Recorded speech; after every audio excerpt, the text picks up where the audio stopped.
This podcast is brought to you in association with From Sweden with Love, one of the oldest fan sites dedicated to the world of 007. Online since 2004 and also on Facebook, Twitter and Instagram. Why not check them out today? JamesBond007.se. Nobody does it better. Or as they say in Stockholm these days, ingen gör det bättre.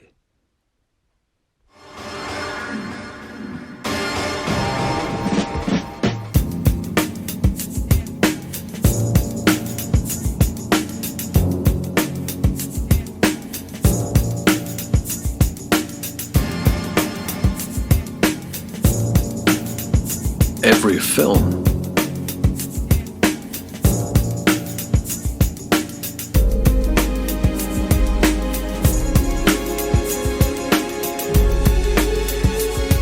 every stunt,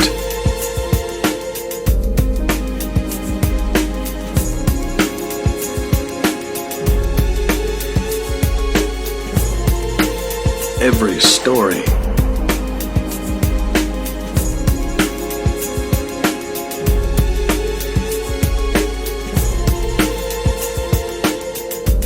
ever heard of Evel Knievel? Welcome to the YouTube series.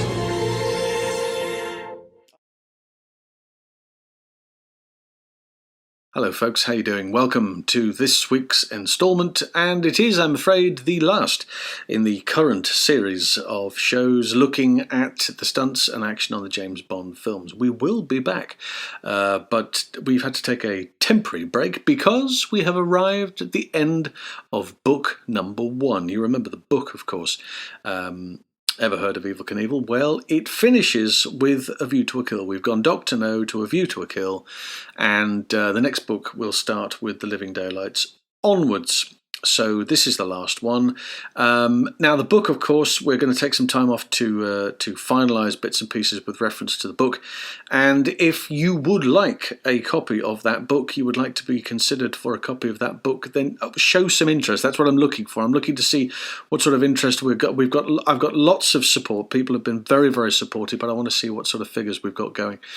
So please, if you would, send an email to behindthestunts@gmail.com, and you'll be added to a mailing list, and all the information regarding the book, particularly with reference to its release date and prices and where to buy it from, that sort of thing, will be sent to you. So your support of that, I'm very grateful. Thank you very much indeed. So if you could do that for me, that would be super. We will still have a weekly show on a Friday. It just won't be dedicated specifically to Bond. So we can still resume our Friday meetings. There are lots of other stunts in many, many other films to look at, and we're going to have a quick look at those when we get a chance over the next few weeks and months to come. But we have arrived in 1985, as I say. It is A View to a Kill, and is Roger Moore's final outing as 007. 12 years, 7 films. For me, and I know for many people, but for me, he was the best. And this is a huge film, huge fun to watch. I think a lot of people take it terribly seriously and say, well, it's not From Russia with Love, is it? You go, well, no, it's not From Russia with Love, and I think there's a reason for that. It doesn't have to be, not everything has to be From Russia with Love, but it's enormous fun, and the action is very, very exciting. There's some great stuff, many, many great professionals. We're going to have a look at some sequences today. We're going to highlight some of those bits and pieces that have gone on, and I think we should start in the snow in Siberia. So here he is, Bond, having it large on the slopes. Heck of a crowd on the piste, as he says, including the dead body of 003 that he's just discovered the microchip. And then all hell breaks loose. Johnny Eves doing the doubling again here, look. Bosh, that's a big jump. And there's just so much great work here, which isn't really appreciated, I don't think. Dickie Beer is in charge of the stunt coordinating here. Of course, Willie Bogner filmed the whole thing. Great team. Joe Brown, John Eves, Andrea Floreneath, Steve Link, Peter Rowe, Tom Sims, Michael Hughes and Stefan Zukor are the team members here. This leads up to the major gag in the piece. Of course, Bond has now lost his ski, and Stefan Zukor on the skidoo. So they are going to swap places. Bond has decided that's what he's going to do. And from a technical perspective, they're using what would be referred to, or in the old days, as a jerk harness, a jerk vest. Johnny Eves then skis up behind and attaches, clip onto there, and then stationary, boom, and off he goes. And then they swap over. It's a lovely gag, it's really good. And then kicks off the ski. He's not on there for very long, mind you, because of course he gets shot now by the chasing helicopter and the explosion. And off he goes. Bang! And then, of course, on the basis of that, look what lands next to him. Yes, it is the ski from said skidoo. And anybody who's heard that Ed Lincoln did this, ignore it. It's not. It's Tom Sims. Tom Sims effectively invented snowboarding as we know it. And up he goes. But all of this is all his design. He has created this and given it to the technical team, and they've created it based around him. He was a waterboarder, a wakeboarder before this, and that's how he developed the technique to be able to do this. And there's some beautiful shots. Look at this. It's fantastic. It's nicely filmed. And this is complicated. He's got to bend his knees as he hits the water there. Otherwise, that's what happens if you don't hit it properly. Martin Grace now gets back into doubling. That's Martin doubling Roger. And then he pops up and fires the flare. Boom, there we go. Into the chopper, and it's good night, Vienna. Right, it's now time to turn to Remy Julien and his team, who are causing incredibly well-coordinated havoc on the streets of Paris, whilst Bond is having a car chase and Mayday decides to have aubergine for lunch. Bond in Paris, and of course the taxi chase. This is wonderful. This is Remy Julien and his team, I think, at the absolute best. It's beautifully worked out. A number of great moments. Jean-Claude Laguinet is driving the car initially, doubling for Roger Moore, crashing through the side there of the market stall, down the stairs. I know Remy does some of this as well. They split it between the two of them. And of course, this is Michel Julien. And we're going to get it. Look, it's just touch, go, and then into a. But we'll see how it pans out. I mean, it's storyboarded. The whole thing was storyboarded from start to finish. And look, it's very clear. Touch, go, and they create this in Cernay in France. That's where the HQ for Remy Julien Stunts, L'Equipe, is based. And in the testing period, they work everything out to the last detail. They have to get the timing. Timing is absolutely crucial here. The speed has to be right. The timing has to be right. Everything has to be just on the money to touch and go. It's literally just a case of having an opportunity to go from the top of that bus and land in the box rig, which has been created for the purpose of this. You see the little kicker at the end of the end of the bus there. And it just enough to lift it and land. It's beautifully done, and that's worked out over a period of time. This is take one. I didn't realise there were two takes until I found this. This is take one, and it just lands awkwardly and slides, look, and leaves the box rig. So it didn't land square. Bus driver a little carried away there, pushing the box rig. This is the second one. Look, now Remy is over at the box rig. He's going to go over there just to double check the line is correct. There's the jump, touch, go, bang, right in the middle of the bag. Absolutely spot on. And a triumphant Michel steps out with his rather exciting headgear, hair on the helmet and painted ears. Fancy dress, anyone? Well, you know, let's give it a go. Why not? Then, of course, Remy takes over for the removal of the top of the car through the barrier. All would have been cut through, sawn through, because that would have to be really well reinforced to remove it. Chances are, when you did hit it, it would bring the car to an abrupt halt. But of course, might have broken a nail there. And this is Jean-Claude Laguinet, and the car being driven, which goes through the Renault, is being driven by Jean-Claude Hubert, and of course then makes the drive back to its destination. But in the final film, it's really nicely done. It's well edited. There's lots of different camera angles, low, high stuff, vehicles everywhere. I mean, it's beautiful. And it never really seems to get the recognition that it so greatly deserves. It's absolutely spectacular. Right. Now let's talk to some of the girls who were in the thick of it. They were involved in the action in the studio and on location. We're going to speak to Elaine Ford, who was double for Tanya Roberts and Alison Doody on the film. But first, we're going to speak to a member of the US crew who was involved in the fire truck chase and was also the double for Fiona Fullerton. This is Jean Coulter.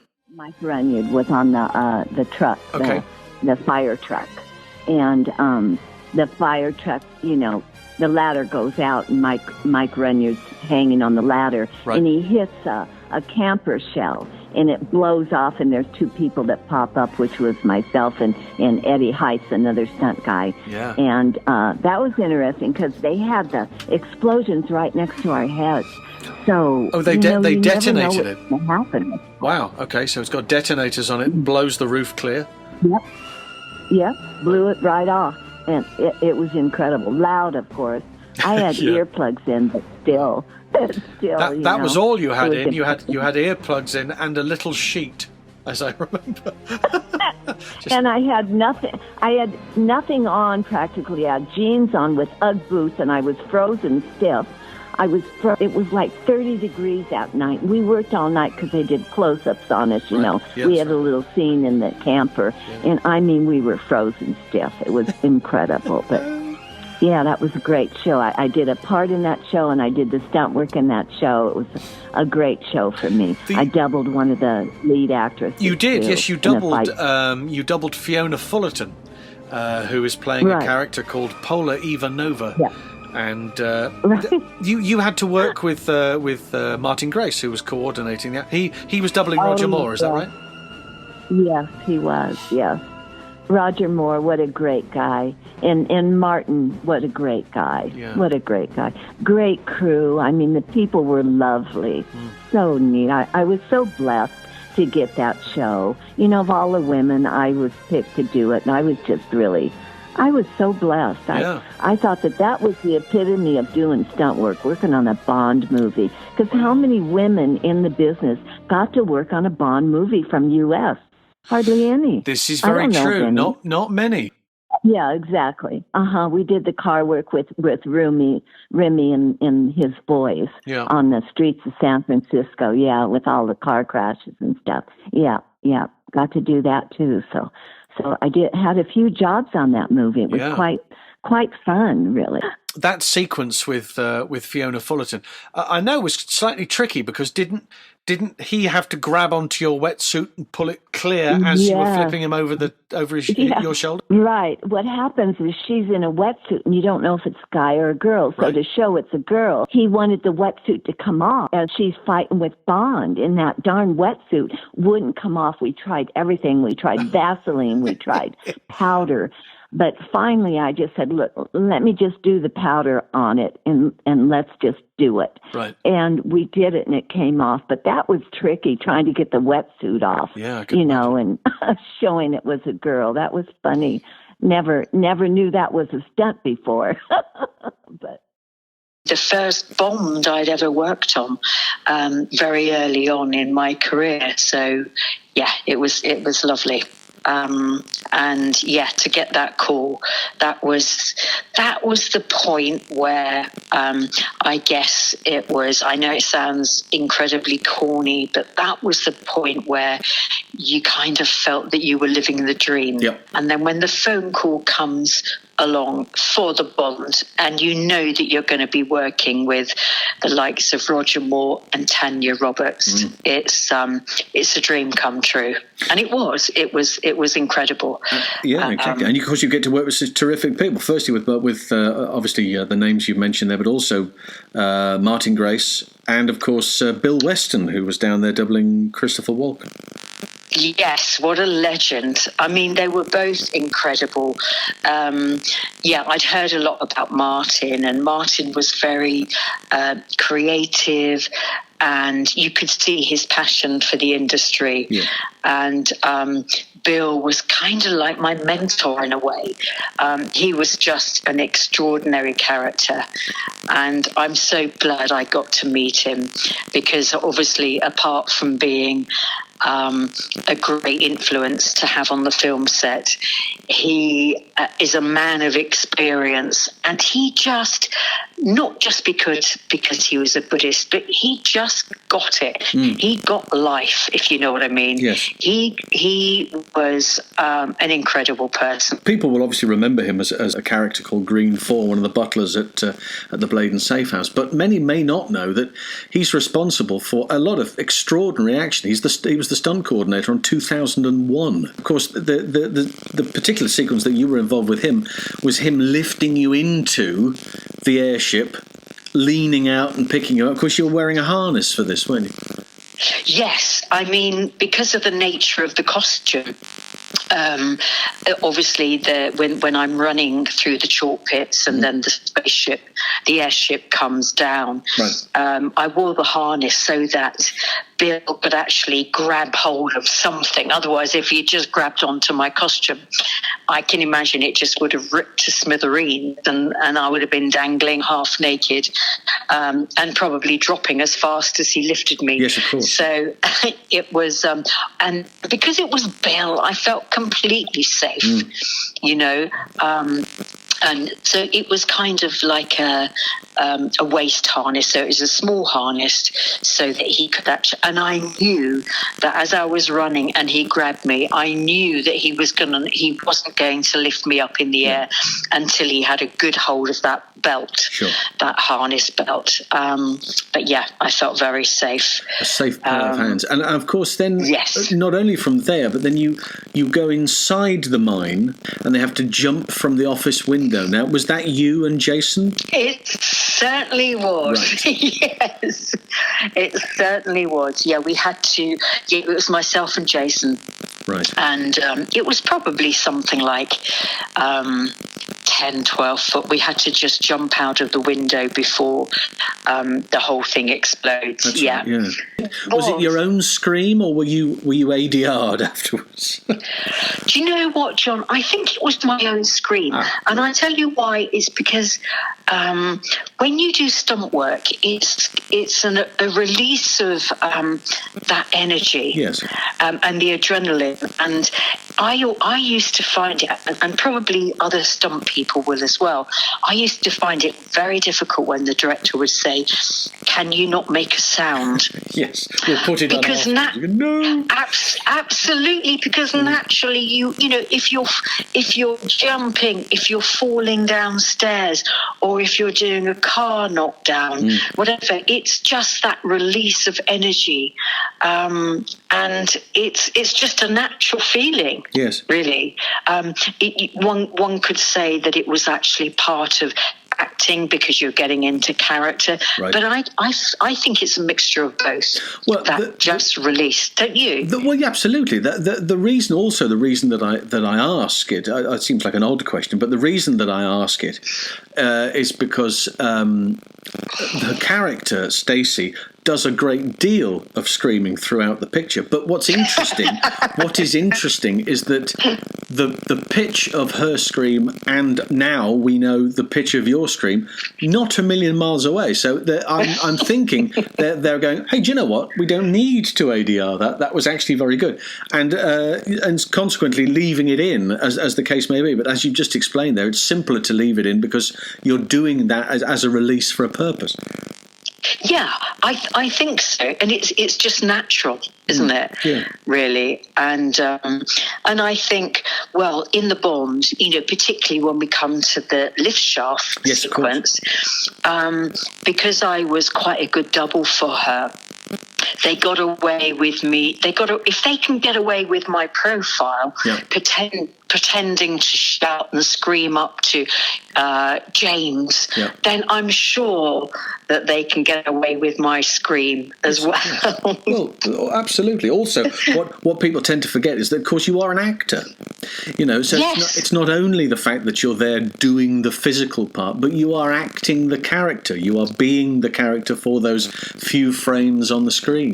So you're adapting yourself for that. Absolutely. No, you've hit the nail on the head, John. The other part of the doubling that you did on there, back in the mine, was Alison Doody. So you were doubling two characters, presumably, because, and I was looking through the register for that period, and there weren't many women to choose from, to be perfectly honest. And so maybe they were busy elsewhere on other productions, I'm guessing, so that Martin had maybe a small group of people to choose from, and I think there was only you, Sadie from the UK, and Tracy, yes, Tracy Edden, and then there was a couple of girls from the US as well for the San Francisco shoot. So there was a very small crew, wasn't it? Yeah, you're absolutely right. I mean, when I first joined the Stunt Register a year or so before, there were literally 5 or maybe 6 registered female stunt people in the UK. And up until then, the guys had to double up. So, yeah, there was it was incredible, actually, because when I came on board, I just did not stop working. No, exactly. So I was very, very lucky from that point of view. And also regards to Alison Doody, because I was there on set anyway, it made sense, and I was quite a good double for her. So it made sense for me to double her. Yes, I mean, as well. That's the other thing. The fact that so good a double were you was that you were in fact used in close-up. Well, I mean, in your full face as Grace Jones runs down the steps. Again, it's almost as though you're chasing yourself. You've just leapt from the window with Jason onto the sand, and then the girls have come running out of the office to then run down the steps and then run after you into the tunnel. But of course, you're chasing yourself at one point. I'm always doing that, John. chasing, going around in circles. Chasing my tail. But yes, indeed, and of course that would have been your involvement with the tip tanks. Of course, they threw a lot of water at you once you were inside the mine. Yes, and that was my first experience of having a tip tank, and it was one heck of an experience. Once that I'm acting, before the tip tank is thrust upon you, and. And obviously Martin explained to me, once that tip tank hits you, there's nothing much you can do. It's the power is incredible. 1 minute you're at point A, and then the next second you're at point Z. And finally this week, we're going to take a look at the equestrian side of A View to a Kill, in particular that extraordinary confrontation between Zorin and Bond in Chantilly, and it goes like this. In this particular sequence, Francois Nadal, Rico Lopez, Mario Lulashi, Brian Bowes, Christian Dulagarde, Marcel Riel, and Olivier Victor Thomas. That's the team, coupled with some riding guys, some professionals who are there on set to make up the numbers. Brian Bowes doubling Roger Moore. Mario Lulashi is doubling Christopher Walken. A couple of nice moments along here as well. Watch the guy disappearing through the fence on the left-hand side. Crash hits that with some force. And this here, this is we're going to lose Rico Lopez at this point here. If you note, Brian Bowes reaches down to grab, and of course he's not got his feet in the stirrups, which means that when he grabs his foot and lifts it, it's easier for him to come out of the saddle without getting caught up. This is my favourite gag in the whole routine. This is Marcel Rio, who is about to get his head chopped. Bang! Just a glancing blow on the top, over the back of the horse, bang, and lands on his head. That's a brutal fall by any state of the imagination. You wouldn't want that. Bond then rides up to Zorin. Of course, the actors are on mechanical or partly mechanical horses. Zorin then pushes the button, and Inferno goes off and does his thing. Nice clearance of this fence also, by the way. Is a bit of steeplechase breeding. Look at that, that's fantastic. Through the trees, and of course the boys are chasing after him, dodging through the trees again, cutting with the mechanical. It's probably a head and a saddle area that the actors can sit on.